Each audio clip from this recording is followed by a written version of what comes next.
I'm here to introduce our moderator, who's then going to introduce our speaker. So our moderator tonight comes to us from the University of Southern Maine. It's Jono Anzalone. He is a lecturer in social and behavioral sciences at the University of Southern Maine and a National Security Fellow at the Truman National Security Project. Prior to getting into academia, he worked for, he was the head of disaster and crisis for the International Federation of the Red Cross and Red Crescent Societies in the Americas and the Caribbean. And he was based in Panama. And so with that, I will turn things over to you. Thank you, Julie. Good evening, everyone, and thank you so much again for spending some time to talk about the light subject of democracy and U.S. foreign policy with Ambassador Mitchell. It's a delight to introduce the ambassador and to have him spend some time, despite the weather conditions in Maine, for this conversation tonight. What I hope to do is, after my introduction, just lead some conversations that we've talked about around the topic, and then we'll open it up to the audience members to share, reflect, or potentially ask some curious questions on where we're headed. So Ambassador Mitchell is a non-resident senior advisor to the Office of the President in Asia program at the Center for Strategic and International Studies and a visiting distinguished professor of practice at University of Notre Dame. From 2018 to 2023, he served as the president of the National Democratic Institute, leading more than 1,200 staff in over 50 countries, and a variety of experiences beyond that. From 2012 to 2016, he was the first U.S. ambassador to Burma, Myanmar, in 22 years. During that country's nascent democratic transition, which we're going to talk about tonight, the ambassador has previously overseen Asia policy at the Obama Pentagon, as well as Principal Deputy Assistant Secretary of Defense for Asia and Pacific Security Affairs. And he's one of the nation's foremost experts on global democracy and Indo-Pacific affairs, as well as authoring a number of books on China, and the author of the forthcoming book on his time in Burma called Myanmar Days from Columbia University Press. So on behalf of all of us, thank you so much for spending some of your time and your treasure with us here in Maine. Thank you.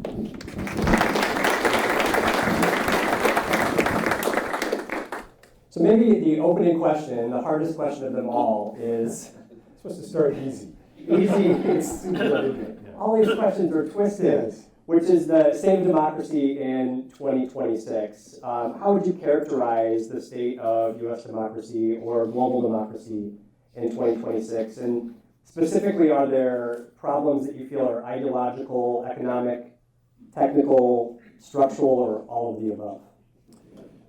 I heard a yeah out there. I think that's probably right. First of all, thank you, John. Thank you to all the organizers, the World Affairs Council, Judith, an old friend, Judith Ergen, many people here. I know students were out. Appreciate the students, or the university has graduated everybody, but I appreciate students being here. And I appreciate the rain, because I imagine if it were a nice day, who would want to come inside? So thank you for the rain, too, even though I'm only here for less than 24 hours. I'm very grateful. State of U.S. democracy. I don't know that I need to be lecturing anybody or telling you all about the state of U.S. democracy. We can maybe go into some detail on that front. Everybody may have an opinion, but I think we all understand that the state of our own democracy is in dire straits. I mean, the fundamental institutions are holding to a great extent, which is probably the positive part. But the system that we have is probably overstayed its welcome. We have a system from the Constitution as amended that's 250 minus years old, and it needs updated because it doesn't seem to be representing the will of the people as it needs to. What we need to do about it, I don't know. I have my ideas, but we can talk a bit about more of that. Unpack it. I can go on for an hour just on U.S. democracy. But on global democracy, just to focus on that. You hear a lot about how there's been 20 years straight under the Freedom House measures of decline in global democracy. And I think by those measures, that makes sense.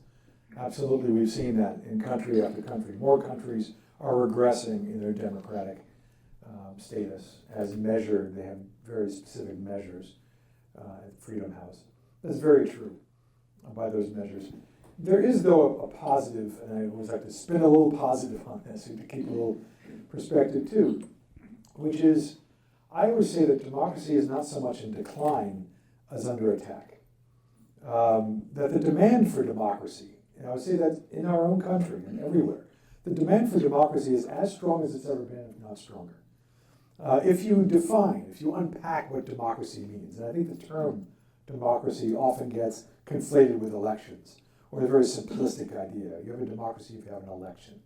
Or democracy becomes an ism almost, an ideology that no one really knows what it means. And there's no definite definition, I suppose. But when I unpack it, I think of it in terms of certain principles that make a democracy, and measuring on these terms.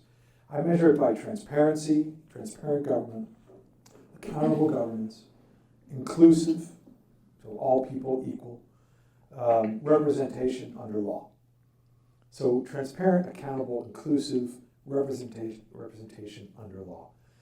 And by those measures, you can judge how strong or weak a democracy is. So when people say, well, people don't want democracy, I heard many years ago when I was with NDI, students are down on democracy. More students think we'd like to have a different system. And you go, really? Do you not want to hold your government accountable? You don't want to know what your government is doing, transparent? You want full inclusivity in the affairs of your society and of your country. You don't want representation under rule of law. You like something different than that? And they go, oh, well, no, I want that. It's just the way democracy is functioning. And unfortunately, the United States, the way you termed it is important. The problems of American democracy get sort of conflated with democracy itself, as if we are the standard for democracy. So if democracy is failing here, then democracy is failing. Or somehow it is not supported by people around the world, when you are seeing in place after place after place. We'll get into my old haunts of Myanmar and Burma. You could say that's a failure of democracy. There was an opening during my time there, but now it's descended back into civil war, into autocracy and military dictatorship.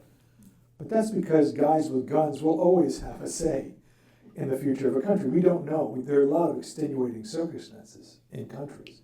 Guys with guns can impose their will. Autocrats can impose their will for a time.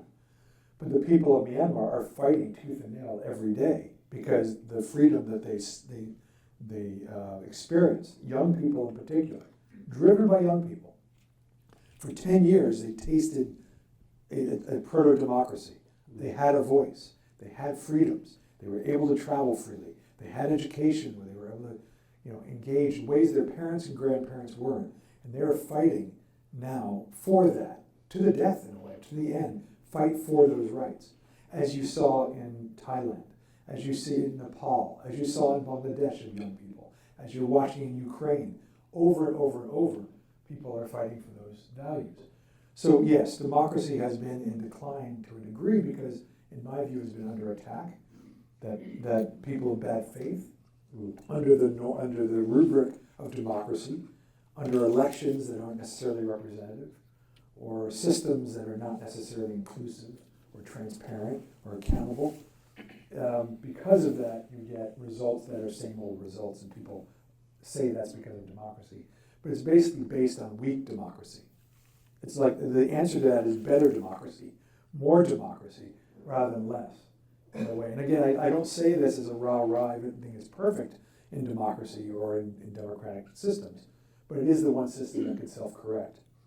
And it is the one system that allows for human dignity and asking if, fully realized, means that the individual has a voice, the individual has respect, the individual has justice, and the individual is sovereign. The people are sovereign, not the monarch, as it were.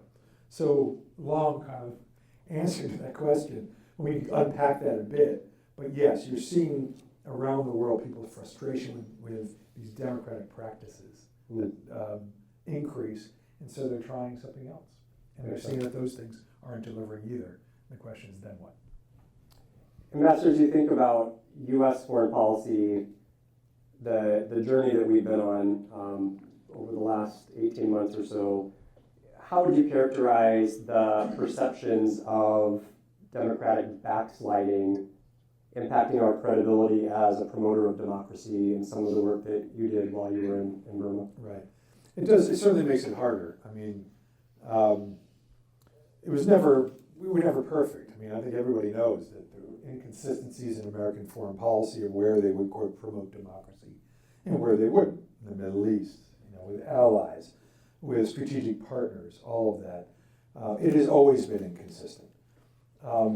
So yeah, the challenge that we have been hypocritical has been out there forever.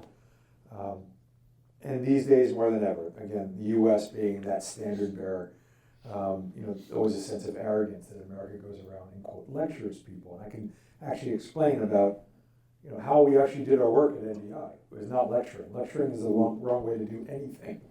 Lecturing others as if you are, unless you're a professor. Lecturing is okay in some circumstances, but it should be a back and forth of some kind. But if you're in government and you're doing diplomacy, lecturing is never good. Wagging fingers is never good. There's always a degree of humility that's required in what you do, and particularly with democracy, humility is required. Because none of us, I mean, it's almost religious. People think of it as a secular religion. But we're all fallen when it comes to democracy. It's why I like, in some ways, democracy versus human rights, which I believe in. But the human rights community is much more about, wagging the finger, right and wrong, black and white, taking stock, are you good, are you bad? And someone sits in the high chair and determines whether you're good or bad. And I never was trying, and maybe that's not doing justice to it. I'm very much a human rights person. But I always had a little problem with that community because it came across that way. The democracy community is all about, look, we're all struggling with this thing. We talk about America trying to be a more perfect union. We've never been. When we go out to promote democracy or support democracy, there's a difference. I talk about supporting more than promoting, but in terms of the work that I used to do.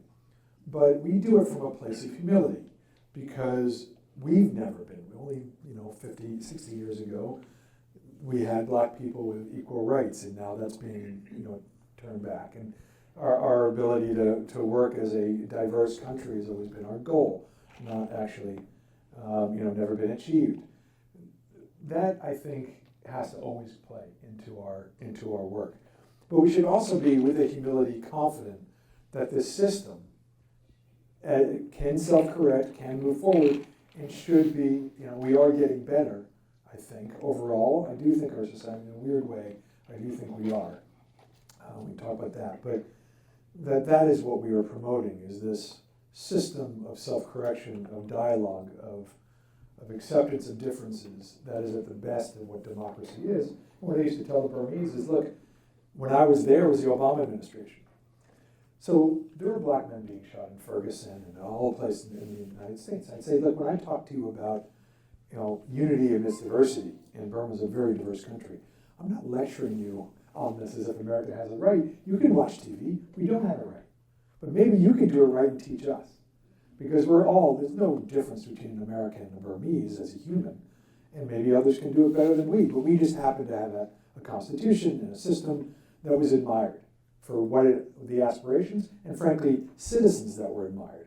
That each citizen that would go overseas or diplomat would hopefully represent that humility, that grace, that wanting to give to others through the now defunct USAID and other soft power tools that showed that there was a certain core to America and to American democracy that was important, that people were attracted to, which is why the remarkable, unique moment of history, in history that a hegemon, as we were, the big superpower, did not create antibodies against it, except by antagonists who were authoritarian. It actually created all these forces to be attracted to us around the world. And we had allies. The most powerful countries in the world were our allies. They were with us, which is unique. And now that's starting to change. Now they're starting to hedge against the rogue superpower. But all of that was part of our promotion of democracy, even when people didn't know or knew that we were not consistent, we were hypocritical at times, but there was a certain truth, I think, at the core of it, of what we wanted to see that I think people were attracted to. I think about where the U.S. has really moved after World War II with the promotion of democracy, and it really becoming an explicit pillar of U.S. foreign policy. Yeah. How would you characterize today's U.S. foreign policy, and fast forward to your dream state of where U.S. foreign policy could return or evolve to, given some of these complex challenges? I don't think it's ever been actually a pillar. It's been talked about. Biden made a big point of it and then really didn't do much with it. He had a couple summits for democracy which petered out and were, I used to call them sort of a human rights person's view of democracy work. Because it was, tell us what you're going to do to be a better democracy and we're going to check the box next year of whether you've achieved these objectives. And that's not the way this work is done. I used to talk about 4Ds. You may have heard of the 3Ds, many of you I'm sure have experience in U.S. government and foreign policy, but the 3Ds were diplomacy, defense, and development.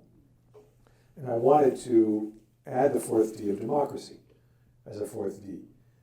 You can encompass that in development, but typically when you think of development, you think of economic development and such. And I felt like democracy was, frankly, the prerequisite for all of it. It was the underlying factor that can make our interests sustainable, or development sustainable, et cetera, in my view. Again, we could talk about this. But that never really took the fourth D idea. I do believe it should be part of our foreign policy, though. Again, I would put it in terms of support. And maybe I can even talk a bit about the place I used to work, National Democratic Institute, to give a sense of what we did and what we didn't do. Because people have that view of wagging fingers, lecturing, imposing democracy on others. The Iraq War idea is really stuck in people's heads that when America promotes democracy, it comes at the barrel of a gun or through force, or by imposing ourselves on others.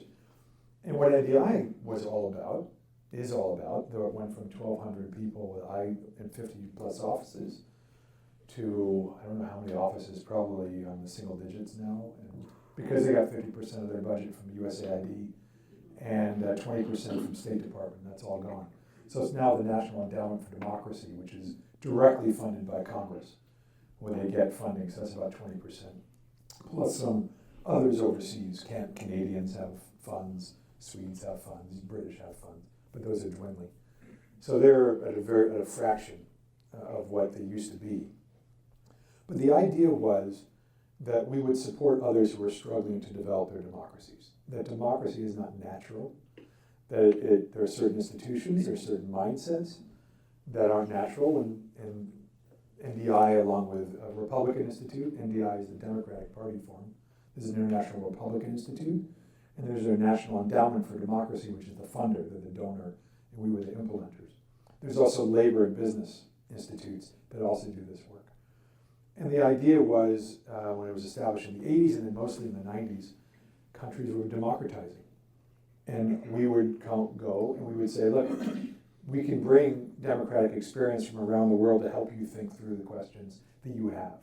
How to build a political party, how to build civil society, what the interaction is between civil society and government, how parliaments function, how they do oversight. Very basic stuff that we sort of take for granted that are the sinews, the nuts and bolts of how democratic systems develop. And I always felt institutions are important, processes are important, election administration, but culture. Democracy to me is a culture. And it's very rarely talked about that way. I'm trying to embed that, seed that in the conversation. That it's really a mindset of how people, how government and citizens engage with one another, the impulses, the instincts of how we engage with one another and how we engage with our government. So it's a culture. I think that culture is breaking down in America too, because of I think there are civics and all the rest is understanding, and we're just not getting out and doing this face to face. I think there's no substitute to face in terms of engaging and connecting and having a community. And that's what democracy is founded on, is community and engagement and connection. But that cultural part. So NDI is about support. It is not about imposing, it's those who have made that choice, and we will help them as they go on that difficult path. And there was never the idea that we were going to deliver democracy for them. When I was ambassador, amazing things happened in Myanmar. I feel like we, the American government, the Obama administration, Hillary Clinton, Barack Obama, we all contributed to that. I really do believe that we made an impact. But we're not determined on whether democracy is going to succeed or fail, or whether it prevails. It's up to the people of a country. In that place, like many others, guys with guns had their choice. And this is going to be not a straight line. It's going to be an ever-evolving thing in history. History is never over. The end of history idea, poor, what's his name? Fukuyama, Frank Fukuyama. He gets pilloried over this, and he acknowledges that. But he was trying to say that democracy was the ultimate system. We've now determined that this is the end point for the development of systems, political systems. You can debate that, but the idea that history had ended in the 90s and nothing would, that common view of it, clearly that never is going to happen. The struggle between control and freedom, or democracy, autocracy, is always going to be there, and there's always going to be people who say, give me the power, only I can fix it. That messy thing that you see, that democracy, that those powers that are checking one another, it's slow, it's inefficient, it's not delivering. Just give it to me and I'll deliver for you, trust me. And then what happens when I think natural human order is when you don't have accountability, you have abuse of power. You don't have transparency, you have corruption. I think it's very, very, very rare circumstances when you don't have it. And when you look around the world, there's one example people give that's different. That's Singapore, which is a city-state. The city with an attitude, as we call it. It's an Asianist. Great play, but just, China wants to be Singapore. When I was in China 20 years ago and I talked to them, we want to be like Singapore. I'm like, really? 1.4 billion people want to be like a city-state. So they're hugely corrupt, and Xi Jinping is trying to do what he's doing. But good luck on that. So this is how our support for this, I think, is important. We'll get into why it matters. But I do believe a more democratic world, a more just world, a world where people their dignity is safeguarded, which is at best what democracy is about, is a more secure and developed world. And that's good for all of us. Absolutely. I appreciate the word humility coming up in the approaches that you take. There's also, looking back at the last year and a half or 2 years within the electorate in the United States, there's clearly some cognitive dissonance between American voters wanting to prioritize economic issues, homeland issues, and broader internationalist perspectives like democracy and human rights. Right. How do you square those things in the work that you do in prioritizing that within an electorate that seems to be very America First focused? It's interesting. Yeah, it's a very good question, because that was one of the rationales, right, for destroying USAID and in the process destroying this work. Americans don't care about that. They care about what happens at home. If they can't get their sewage systems and their bridges fixed, why are we spending there when we have problems here? Poll numbers say people support this work. They don't put it at the top of their list. It's not a priority. People believe in it, but do they believe more in getting their trash collected and their bridges rebuilt? Yes. That's a challenge, though, that clearly was one I came in to NDI recognizing too late. But we need to be making the case that this is pennies on the dollar, right, of what we're doing. This is a very small part of the national budget of what we're doing. And we need to explain why it matters and how we do it. Again, I think there are people that think, on the left in particular, that what we do is arrogant. And trying to promote democracy, again, it goes back to Iraq. It goes back to an arrogant America who we should get our own house in order before we work overseas. My view on that is, yes, we should walk with humility, always. But walk with confidence as well that this system is the right system for people, and that we shouldn't stop ourselves from doing what we can to help others achieve their objectives, just because we haven't achieved ours. So if we can do more to bring people around the world and even provide our own experience to others and explain, look, here are the good and bad, the ugly of the American system. And as NDI did, we rarely have Americans go overseas. We have Irish go to Kosovo, or Georgians go to Tunisia, or people from different places sharing their experiences about democracy. That's a better way of doing this. So we have to explain what we do. I think too many people don't know what supporting or promoting democracy is in practice. Because I see it at Council on Foreign Relations conferences. They'll talk about, I wish you wouldn't lecture, I wish you would. It's like, most people don't know how we do it, what we do. But there is a tension there. I do think relative to other factors, it's not as important. For national security, we deal with non-democratic states and people will accept that. But if you get specific issues, like Ukraine, people will look at that, maybe Taiwan or others, people, if they know that they're struggling for their democracy against an autocratic force, you get a sense that Americans in their heart of hearts want us to be on their side. Sure. But you can debate how much money will that cost. I mean, $60 billion. Congress seemed to be doing it on a regular basis. If it weren't for Trump, I think Republicans would have done that, would have continued the funding for Ukraine. But that's something I think we in Washington, somewhat what this is all about. I love talking out, to people not in Washington. I've said that coming out of the 2016 election. We should all get out of DC. We just got to get out and talk about what we do. We're unelected representatives of the American people, and they should hear what we're doing, question it. We should be held accountable, and understand what the sentiment is. If we don't, then people will misunderstand it. So that was just ripe for Trump to come in and just, for just a little bit of wind, just knock it all out, because we didn't talk about what we did, why we did, and why it's in America's interest. It's a great perspective. I think about many people likely in this room who have been impacted by changes to international assistance. You mentioned the dissolution of USAID. Yeah. If you were talking to audience members, as you are tonight, about where has international assistance worked, specifically around strengthening democracy or promoting democracy, are there case studies that come to mind where we can point back to longitudinally and say, this is what it can look like? Yeah.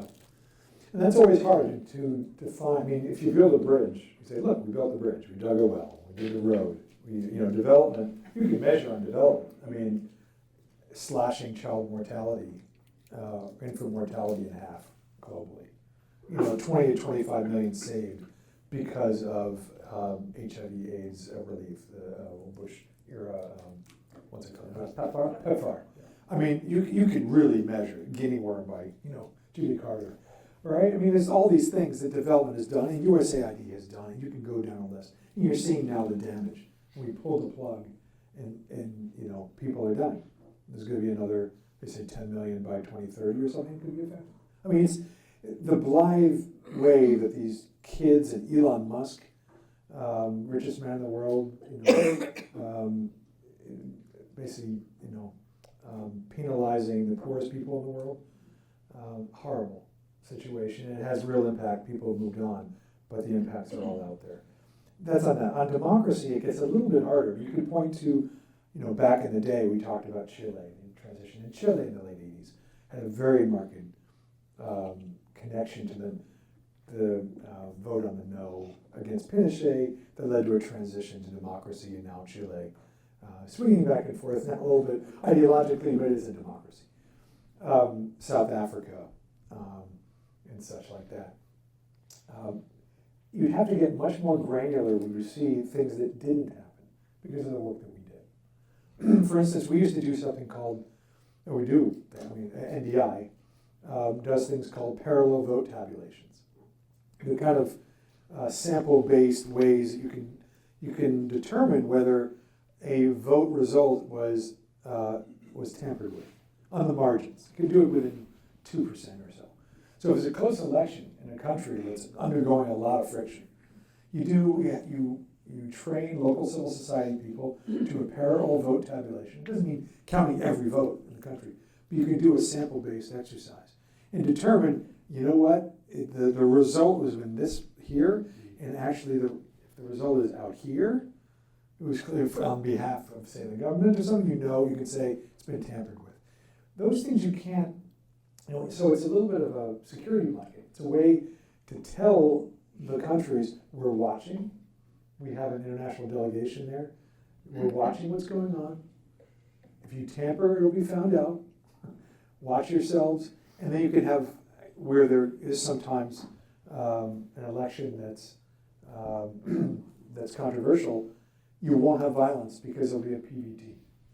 and you say, oh, well, look, the PVT says X, the international observers did not see what you say happened, and there's been no violence, and there's been a peaceful transfer of power, or such. Or no transfer of power. The opposition could say, oh, they tampered with it. People on the outside would go in and say, no, it's a PVT, and it says, actually, we don't see that.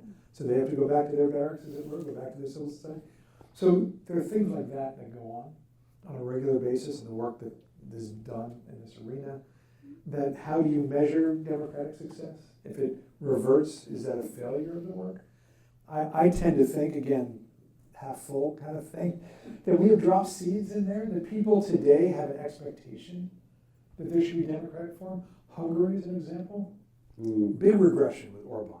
He was one of the Soros NDI young leaders in 2000. You know, he was the hope for Eastern European democracy. Then he went completely bad, right? He turned on Soros. He turned like, so Darth Vader did that? He went to the dark side. Completely did. Went the other way. But now they actually have elections. No one expected that the election he would have this time would lead to a transfer of power, because he had controlled the media, he had controlled the judiciary, the electoral system was basically gerrymandered, and yet there was such a landslide that he couldn't say that it was anything other than a rebuke. So Poland, same thing happened.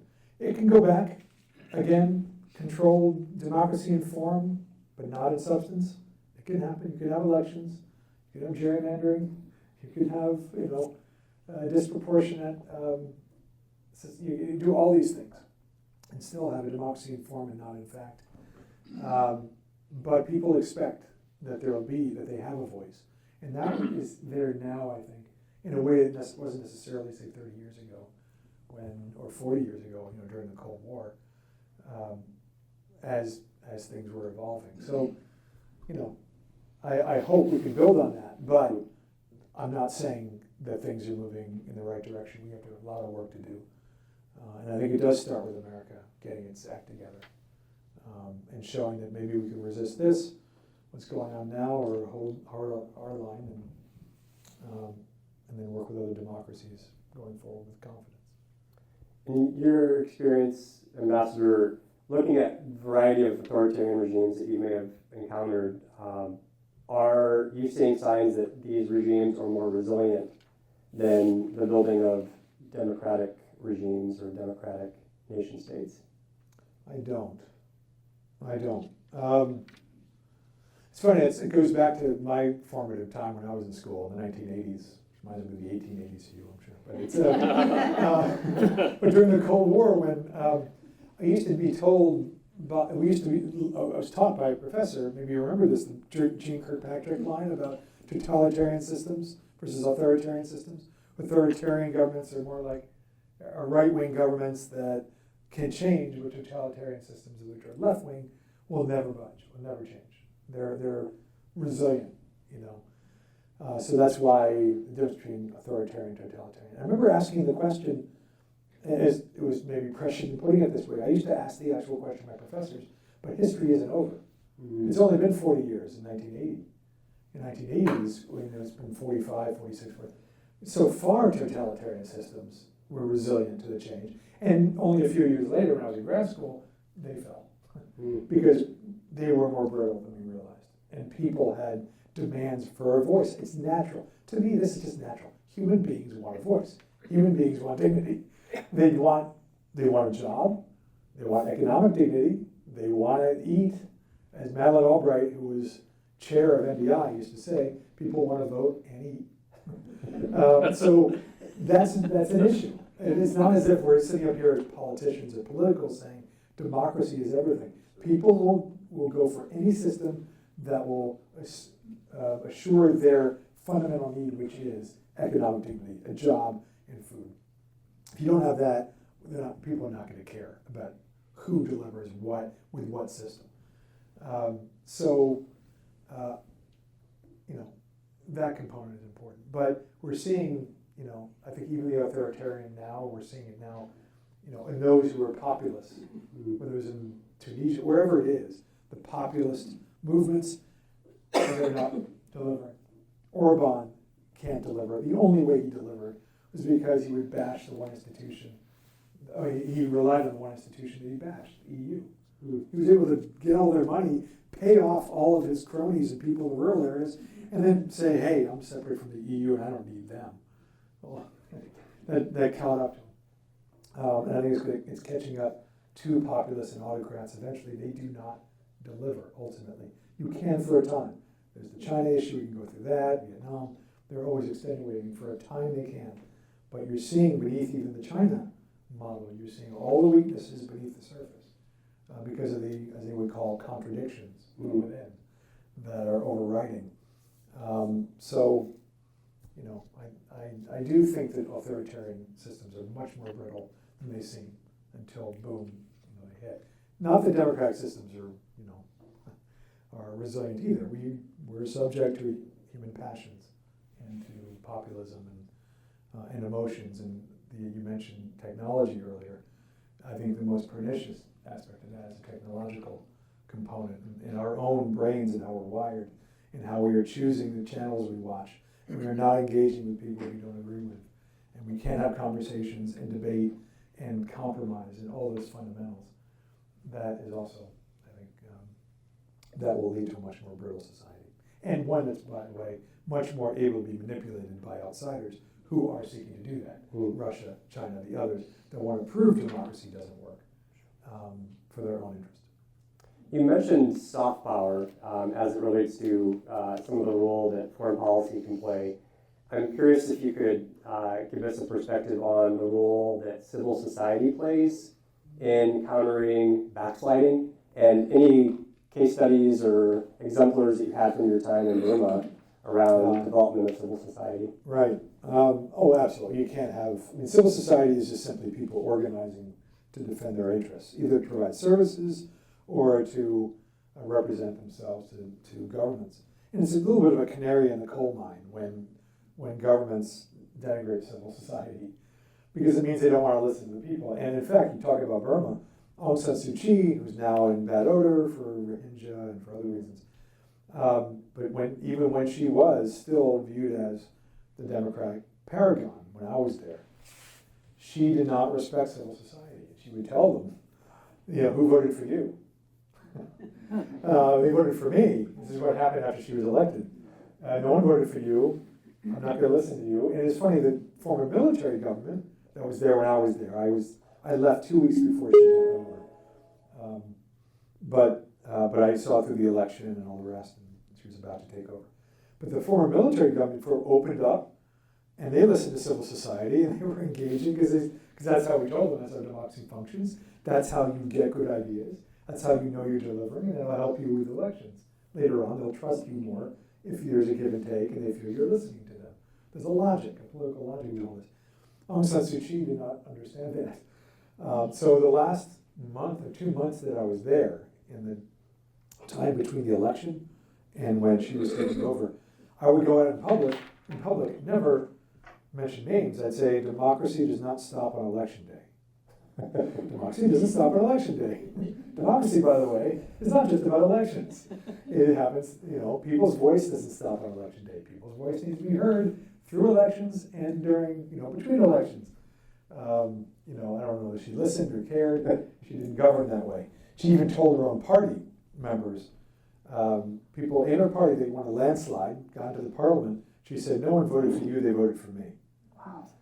So listen to me. You do not vote any way but I tell you to. Do not do anything except what I tell you. So we call it quietly the democratic dictator, you know. In some ways in that moment, I mean, you may need that kind of discipline, but she was supposed to be that bridge. That was what we invested in, the bridge of somebody who understood democracy could maybe have a firm grip. People voted a landslide for her because they didn't want all of this diversity. They didn't want the battles of debate. They wanted something done by someone they trusted. They were very smart. These are the Burmese people. These are not a single homogenous people. These are, you know, folks on the periphery that have been fighting the center for ever since independence. So these are not people that are friends of the quote Burmans, of which she was one. Burman is the majority ethnic group. But they said, look, we don't want division. We're never going to vote for our own Kachin people or Karen people. We're going to vote for her because we trust that she will represent our interests. And she got in and said, listen to me, I'm going to tell you what to do, and I'm not going to listen to you. And I was like, this was the hope of that she would be that bridge. I'm not blaming her for the coup. She deserved the coup. Military is certainly much worse, but it was disappointing during those years. And in fact, in the 2020 election, when those same people voted her in the landslide again, because the alternative was military, the alternative. So they still did believe in that, even if they were frustrated. Many people were frustrated by her thinking on civil society. But civil society was absolutely essential during the transition. That voice, it was a very active civil society community providing services. They knew what was going on at local levels. They could provide services better than anyone. And that's occurring even now. I'm putting a pitch for my own country, as it were, that of giving to folks who are delivering development assistance to people in need inside the country. It's those groups, those NGOs on the ground that know how to do it. So civil society is absolutely essential to keeping that place up. I heard you mention technology in several of your comments. I have been to very few fora where AI is not discussed ad nauseum. And I'm curious how artificial intelligence and digital media is shaping your thinking around the quest for democracy and human rights, and specifically net good, net not good, somewhere in the middle. You're going to get my, I don't know if bias, but I even had this from my experience in Burma, because I saw it firsthand before it was experienced anywhere else, that I felt digital is going to kill democracy. That, and in a variety of ways. I think, look, 20% of it, whatever, you can gather people, you can reach, you can have communications across and screens to people you don't know, and across distances, people you haven't seen in a long time, you can keep in touch.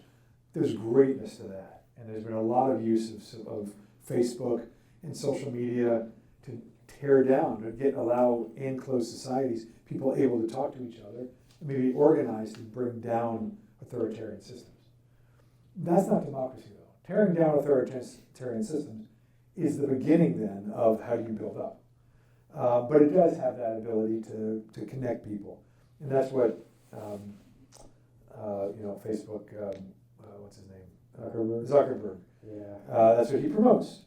We're about free speech.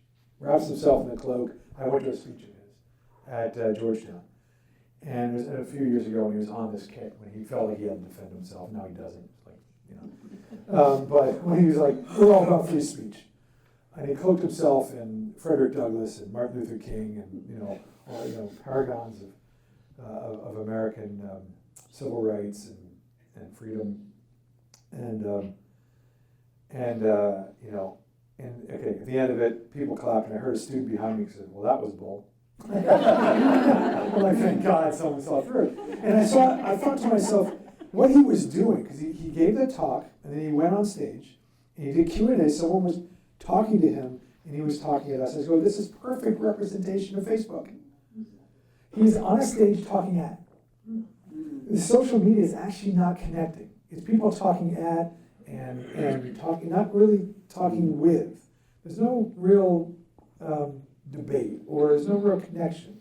There's no real compromise. There's no real discussion. It's talking at, look at me, look what I had for breakfast, look how great my life is, look how bad yours is, because look how great mine is. People feeling terrible about themselves. I know it's a very important part of our lives these days. We're not getting rid of it. It has important applications. But I know what it's doing. We know what it's doing to kids. I'm sure. And we're finding these studies that say, I would love to get off social media if all my friends did. I want the ability to get off this drug, but everybody is doing it, and if I'm not on it, then I'm missing out. So they're hooked by this technology. That's the social part of it, the anti-social media that I believe. And I saw it in Burma, that the bad guys use this, the Rohingya issue that everyone knows about. They use this to peddle hate and fear and misinformation much faster, immediately. When we thought of it, Obama came to Burma in 2012, first sitting president ever to go to Burma. And I was ambassador, it was great. The week after, I went to Silicon Valley. I said, this is an opportunity. I want you all to come. There's this tiny opening. Let's put up these towers. Let's open it up because it's going to provide educational opportunities and informational opportunities and equality and all this stuff. Let's open up the society in this moment. And I still think it was the right thing to do, but I didn't think about, as the Chinese say, when you open a window, flies come in. That the flies, I mean, there's some flies, these are locusts, that came in there. Our embassy Facebook page just skyrocketed. We were like the number 4th followed. We went from nothing. When I first went as an envoy, you basically couldn't use it. I had it back then as a BlackBerry, and you'd be there for 5 days because you had to turn it off, you couldn't use it.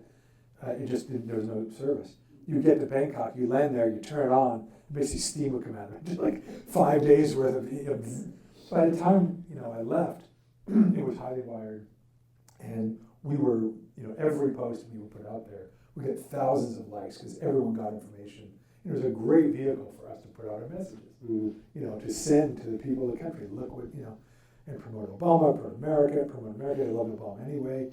Promote messages, ideas. It was great. So again, it's not all bad, but then I started to watch 2014 or so. It was like a year before I left, 2013, 2014. Something else is happening here. And I went to Facebook. I couldn't get their attention at all. I left, and with NDI, I went to Silicon Valley. I had a dinner, a very private dinner, with like the number 3 person at Facebook, one of their key lobbyists, I think a former congressman, can't remember who it was, but a bunch of people. I'm not sure he knew what my background was, but I said, you should be using this, use Burma as a test case to do these things. They were trying to figure out how they defend themselves against attack. And I said, well, make like Burma maybe a petri dish, make it a test case for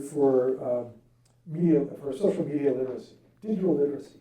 Here's how you understand what you're reading, to know what is disinformation, to know, critical thinking.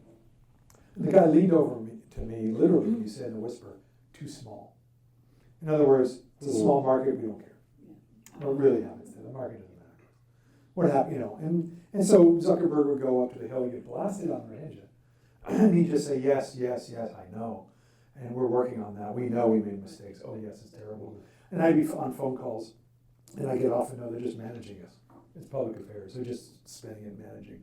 The public fallout, not the basis for what's going on. They just didn't care because it was about money. So I'm very down on technology. AI is it can challenge. It can be a force for good. I mean, there's going to be a lot of good information out there. I mean, people are going to have to get out of it something positive. People are going to have to feed it good information because we're going to be relying on it. It can be poisoned by bad actors, by Chinese and Russians, but we have to be very careful how we use these tools, what we get out of it, and it's just to me, we're never going to get out in front of the supply. The supply of bad stuff, of disinformation, is going to overwhelm us. We have to be the ones to discern what is right and what is wrong. It's going to come down to the individual and to get out of our own narrow band of what we want to believe is true, what feels good to be true, and what makes us comfortable versus what is true. And that's the challenge of democracy generally, and technology is just going to make it harder and harder over time. Absolutely. Before we go to Q&A, one last question would be, for individuals in this room or that may be tuning in later, where can we stay informed or stay plugged in to important topics like this? I know you're a fellow at NSL. 4A, National Security Leaders for America. Anybody here, maybe, Judith, you part of that? Yeah, Judith's part of that. So you can promote this as well. And they want to get people to go to, like people from, who are former diplomats and all, to go out to talk to World Affairs Councils, et cetera. This is done very much separately. But basically promoting ideas of civics, ideas of openness, try to promote some of the more open society ideas and push back maybe against some of the, I don't want to be partisan about it, but push back against some of the less liberal, small L liberal ideas out there, when it comes to transparency or accountability and such. But just get out there and speak and engage with people and have conversations. So they're building on, and I know Maine is a great repository of former diplomats, former civil servants, former public servants, current public servants, military veterans. Bless everybody who's a public servant, in my view. So get out there and spread. Awesome. I'd love to open it up for Q&A. Yeah, thank you very much. We appreciate the words here. Traditionally, we ask the students to come up with the first question. So let's see. Okay, here you go. Hello, my name is Yuji Smith. I have a question. So I want to be an international ambassador someday. So how would you suggest I get started? Asking the question is a good start. This is traditionally our last question, but you can take it Oh, is that now. right? Yeah, is what advice would you give to young people who are interested in the work that you're doing Yeah. or a career in public service and specifically the foreign service? Yeah, I'm not a foreign service officer. I was in the State Department, right? So that I would say there are two ways of becoming an ambassador. There's joining the foreign service. There's learning your craft. There's working your way up, consular, and all the way up as a political officer or economic officer, and going out learning how to do this as a professional. And then the people like Judith and other people become ambassadors because you are the creme de la creme and you've shown your worth. The second way is the president turns to you and goes, "You're going to be ambassador." Usually you give a lot of money. Yeah. I had sort of maybe a third way, or as part of I was the second one. I was not a foreign service officer. I was an Asianist though, and I don't have money. I didn't give money. I gave money to the campaign, but not that money. The money that usually you get ambassador. But I was actually a specialist, and it just happened to be that I had just personally my own story. And I was an Asianist by background. I worked in and out of government as a Democrat, working in Democratic campaigns, and then got political appointments at the Pentagon and such. Was one of the few that jumped onto Obama early, because everybody was Hillary. I loved Hillary, but I believed it was time for Obama. I felt like the Clinton thing was going back, and you got to fight the old battles, just the way Bush was anything but Clinton. I didn't want Clinton to be anything looking back about Bush. Love Hillary. I worked with her, I have nothing bad to say about working with her, and she's a first-rate intellect, tremendous boss and Secretary of State. And I was very strongly supportive of her in 2016, but I thought Obama was a break. So anyway, I was one of the four in Asia, so I was sort of known to the Obama people. Worked in the Pentagon, and I had put forth, this is a lesson maybe for you, is I worked on Burma with NDI in the 90s. To go to Burma is to be completely captivated by it. I met Aung San Suu Kyi then. So I did all these security study stuff, but I kept my one eye on Burma. And at one point, long story short, I wrote a piece about Burma that got into Foreign Affairs. And in there, Foreign Affairs magazine is the premier magazine for foreign affairs. And I wrote a line in there. I was actually sitting in Beijing on a sabbatical thing. And I wrote there should be a special envoy to Burma. We should promote someone 24/7 be focused specifically on this issue to do these things. And thought to myself, that'd be a really cool job to have. Well, Congress picked up on it. They authorized it in 2008, demanded it. There was time ran out on the Bush administration, and then about a year and a half into the Obama administration, I get a call at the Pentagon saying, "Do you want to do this?" And after some thinking, I had to do some thinking, I say, "Okay, I'll do it." And that set me on, and then I became the envoy first, with title of ambassador, with a rank of ambassador. And then things went well. There's a whole history there in Burma, but things went well, and then I was a logical person to take that job. So that's one path. Write an article, get Congress to authorize a position, take that position, and then get chosen to be, so all kinds of ways. But the Foreign Service is the short answer to it unless you really hit big. And just learn the craft. And we need good people in the Foreign Service. We're losing a whole generation of the best and brightest people. My best friends in Washington, I'm sure everybody here knows about this. It's USAID too, but people at the peak of their talent, of their powers, peak of their careers, 40 years, have learned that craft that are just the best at what they do. And they're now traumatized emotionally, and they have jobs. Some of them have jobs, some don't, in Washington. And we're losing that talent on behalf of the American people. And people that are still in are stretching beyond their capacity, many good people, but they're stretching 2 layers above what they should be doing. And there's a gap, there's a hole. And we just need to, we have no choice but to rebuild somehow. And I should say, by the way, that I just read today, 113 vacancies for ambassadors around the world. We have 195 or something around the world, we normally, 130 that are vacancies, that are not cut. So we're not present in the world. Astounding, astounding. So to paraphrase, because I think you didn't give yourself credit, a lot of hard work, focus in school, and go put yourself out there, or take the Foreign Service exam. Is that a good paraphrase? Yes. And one more thing, too, is I would say to any student who wants to do international affairs, get out there and get experience. I mean, firsthand, on-ground experience. There is no substitute. Classroom, very important. I do that, whatever, and learn the structure, and your classmates are very important. If you go to grad school, for instance, for international affairs, you will meet people from around the world. Immerse yourself in those cultures, in the feel. And I didn't mention, I was in Tiananmen Square in 1989. My first day there was almost exactly 37 years ago. May 13th, 1989 was the first day of the hunger strike. And I was in Gorbachev, speaking of summits, this first Sino-Soviet summit in 40 years was happening at 30 years, was happening while I was there in 1989 in Beijing. That was the first time I'd ever been in Beijing. And I learned more from that 1 week. And I went to graduate school for 2 years. I learned more that no professor can, because I smelled it, tasted it, experienced it, all of it. And there's just no substitute for that. And places like NDI, NGOs are great, by the way. Working for NGOs, you're at the, what we say in the pastoral term, point of the spear. You're right at the point, which a lot of diplomats aren't, because you're back in the embassy with people right at the point. You can learn a lot about dynamics, about people, about cultures, about interacting, about humility, about listening, all these things that are critical to be a diplomat.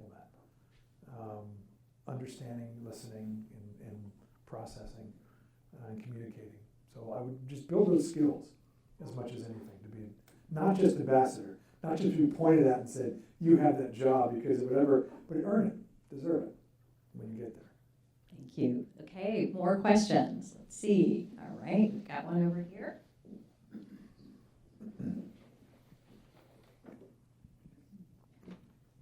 I'm just wondering how we can make our democracy survive when we can't hold our leaders accountable for their failure to support the tenets of it that they take oaths of following. It seems to be a joke. Well, our system is such, it's so rigid, right? You vote in and you can't vote out. Parliamentary systems are more malleable. It's a system we've got, and we have, we talked earlier, gerrymandering and electoral college, all these things that have their pros and cons. But part of it is voting. You just got to vote. You got to get people to vote, get out there, make that change. Got to make the voice heard. But if you have, a president or a representative who just says, I don't care, or you have, again, gerrymandered, so the districts are basically rigged for, people get to choose who their voters are, is very, very, very frustrating. I don't think we're all feeling that same. Those who are on that side of the fence, I should say, are just ultra frustrated by inability to make a difference. It's more just teach civics to our family members, engage best you can, vote ultimately, and remember the stakes. I think a lot of us anticipated this. In the election, I was doing debates and engagement at universities in 2024. And I think some people thought I had derangement syndrome. No, he's telling us what he's going to do. People that work with him, tell him what he's like. Yeah. You have to not be able to, you have to be blind not to see what his inclinations and instincts are. And I'm not being partisan on that. This is what he is. If you want that, fine. But just know what you're going to get. So, that's the frustrating part. But I think organizing, if you feel empowered, if you just empower yourself, you organize, you get out there, you go door to door, you listen to people, you engage people that don't agree with you. Democracy starts from the ground. I mean, it really is from community to community. It's not what happens in Washington. They can't make anything, they can't force communities to divide unless we allow those communities to divide. So we have to find some way to talk to one another. I think we can't blame what's happening I can say it where I am, in Washington entirely. It's really up to us to figure out how do we build that foundation, that culture, those civics, those attitudes, and make sure that we challenge ourselves. I used to say at NDI, when I was at NDI, I would say we need to change in various ways. And everybody at NDI said, yes, we need to change. There wasn't one person that I found that said, I need to change. I was like, oh yeah, you need to change, you need to change. This needs to change, that needs to change. Nobody has said, I need to think about what I need to do to change. That's what Obama always said, right? Be the change you want to see in the world. So challenge our own assumptions. Challenge what we hear that makes us feel comfortable. Listen to the other side. I actually worked, and I used to say this for years and years. I worked at a conservative thing, or an intern at a conservative think tank in 1992. And they were really frustrated with me. How is this Kennedy guy, I worked for Ted Kennedy first off, how could this Kennedy guy be here debating us? And all the rest. But I would tell everybody, go to a think tank, go to a place that does not have your views, and challenge yourself. If you can't answer it adequately, then there's something you should think about your position. And to be very honest, except for some of this MAGA stuff, the conservative side, and I'm sure there are a lot of conservatives in the room, there is a legitimate, if you're a liberal, a conservative perspective on things. And for conservatives, there's a legitimate liberal perspective on things. There just needs to be that debate, that logical debate that we sort of used to have. Never perfect, but we just need to get back to that as a community. If the democracies are in defeat, decline around the world, why? Have they failed to deliver to the expectations of the populations? Yeah. If so, what is going to change should the democracies try to regain ground? Right. That's the critical point. People debate whether democracy delivering is the determinant factor. Because there are places like Hungary or Poland who are doing fine economically. Why do they vote for or allow for these politics, the more sort of regressive democratic politics? Why did that happen? Turkey, these are not underdeveloped countries, and such. I think it failed again, I do think that there were people that came in and maybe nicked away at it little by little. It's sort of the death by 1,000 cuts, and each cut did not cut deeply enough. So that suddenly you wake up and the system has been adjusted. Populism, scapegoating, there's always an enemy, something out there. There's a nationalism. In Hungary, for instance, they would say, look, we've now substituted the Soviet domination of us with the European domination of us. We need nationalism. We need to assert our own culture, our own identity. And there's legitimacy to that. But then you can ride that sort of populist wave to see, you need to vote for me, I'm going to protect us from that cultural attack. There's a cultural aspect of this. The culture is changing. The face is changing.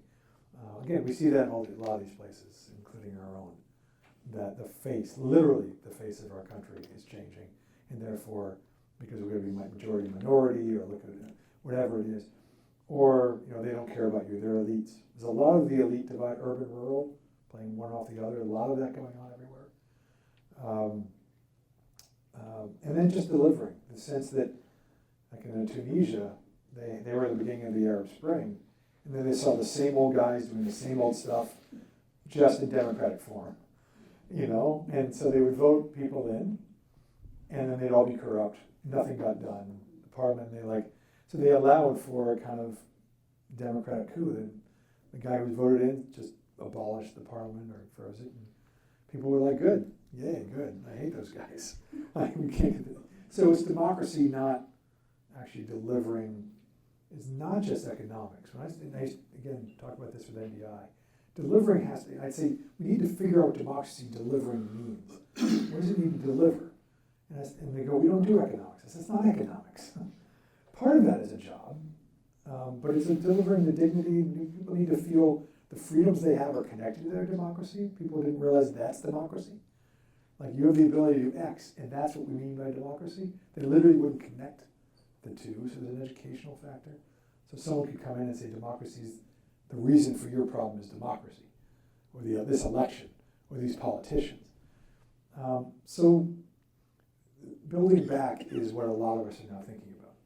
So now that NDI has been decimated, and how do you do this better? And there's something I thought about even without this decimation. We're at a different place than we were 40 years ago when these institutions were set up. How do you support people better? How do you talk about this better? How do you make sure that when the populists fail and people want a new democratic wave, which I think is going to come, how can the Hungarian leader deliver so that Orban doesn't say in 4 years, see, you need me back. It was better during my days. Remember that 4 years ago? I was better in my days. And we understand that well here too. There's some of this nostalgia that can creep in. So I tend to think just being connected, we have to make sure people understand what democracy really is. It's not the election. It's this connectivity to people. It's a delivery of a certain dignity. People feel there's some justice. People don't want everything equal. They just want to feel there's an equal justice. There's an equity to the system, I think. So those types of things. I love your description of democracy, not in terms of voting, but in terms of transparency, etc. But then when you talk about not promoting, but encouraging democracy, Supporting. You mentioned right away political parties. Yeah. Which seems strange to me because political parties really aren't that much about the kind of discourse that it seems to me is at the heart of what you're really talking about as democracy. And then I was thinking about your point that we need to somehow change our system, the democratic system here in the United States in order to get what we really want. Yeah. And of course, one of the problems is the polarization that we have in our political parties and the increasing now divvying up of seats in Congress, which is going to make things more polarized.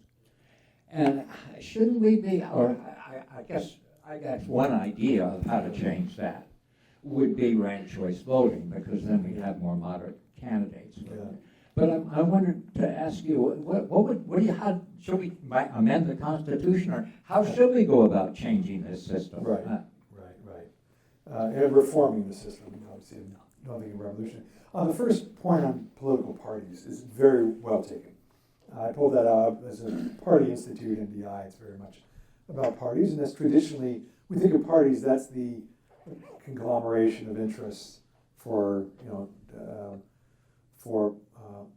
to stand for election, to do political representation. So political parties are a certain type of organization. And I still think they're important, but you actually make a very, very important point that people are collecting their ideas or organizing themselves in new ways, not simply into formal political parties, including online, where they're able to come together on certain, whether it's civil society or even to stand for elections in ways that are beyond traditional political party development. Because as you say, they are in somewhat decline and pretty weak.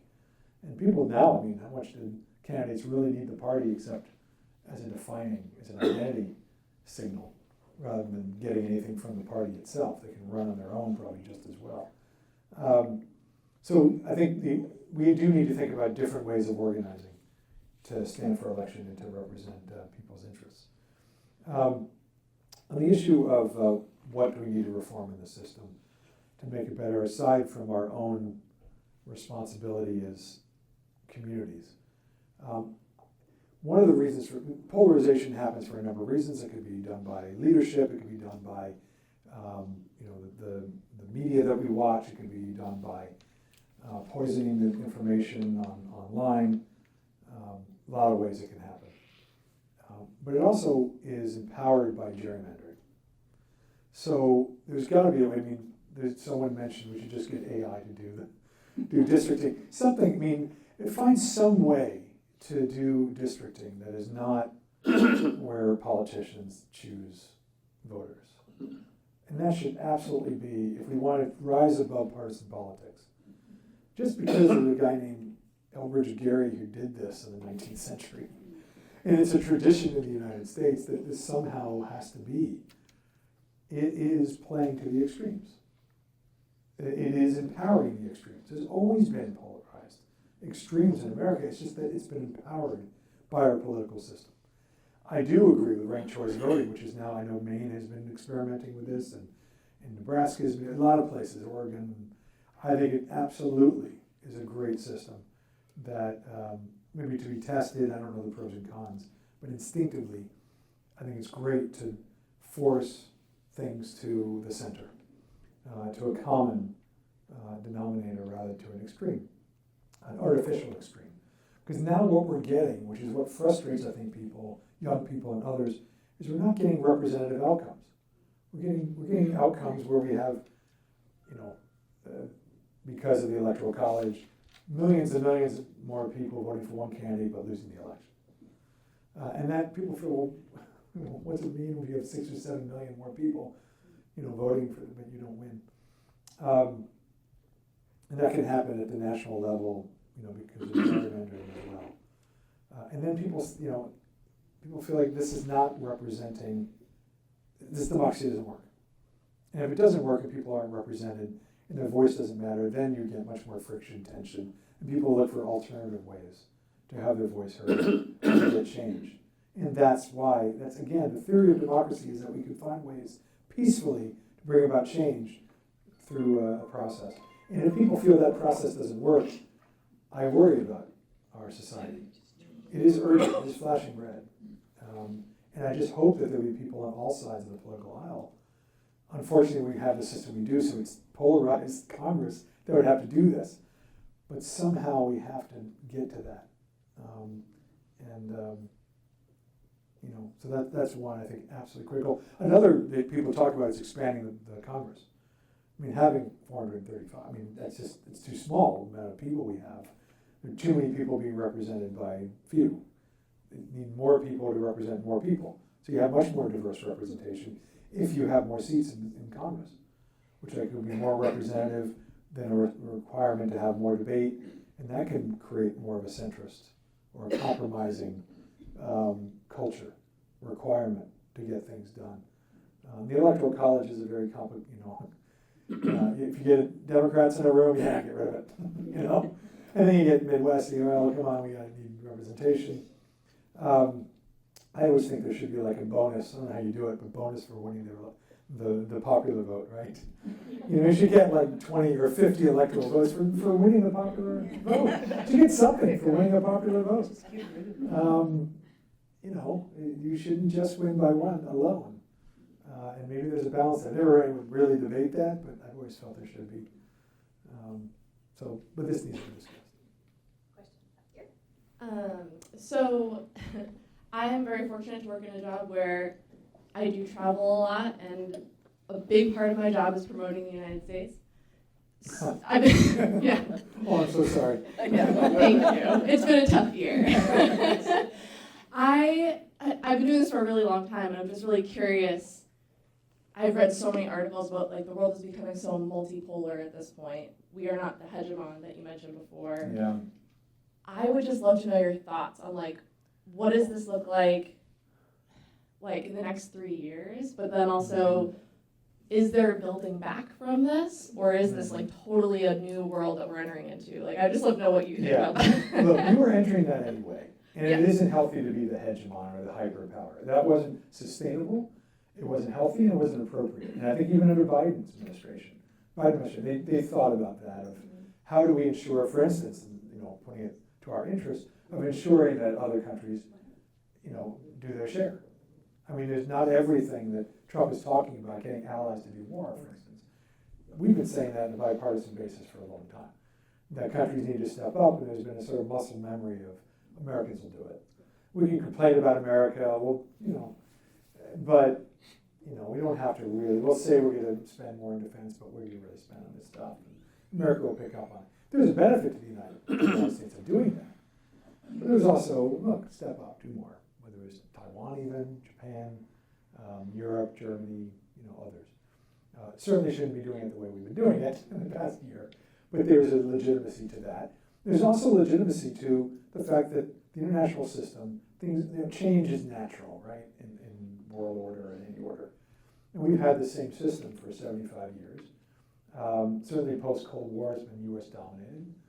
And there are other powers that have, as Fareed Zakaria, the rise of the rest, we talk about, major powers around the world that demand more of a voice, particularly in Global South, is the term of art these days, that have said, why is it America dominates the World Bank and IMF, issuing more shares, or in the UN Security Council, why is it the same UN Security Council representation, or at least permanent members that it's been since its founding, when we're a very different world?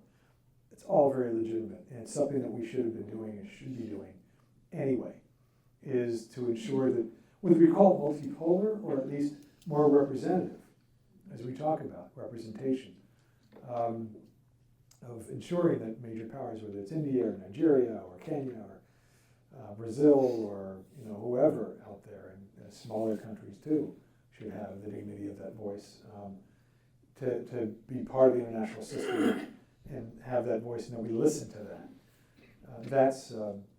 I think that should have happened anyway, and should have been very difficult to do in America because the hegemonic idea is very powerful. Why we want to give up? No one wants to give up power. Can we trust what these countries want is really for others' interests? Is it for their own? I mean, look at India with regard to Ukraine.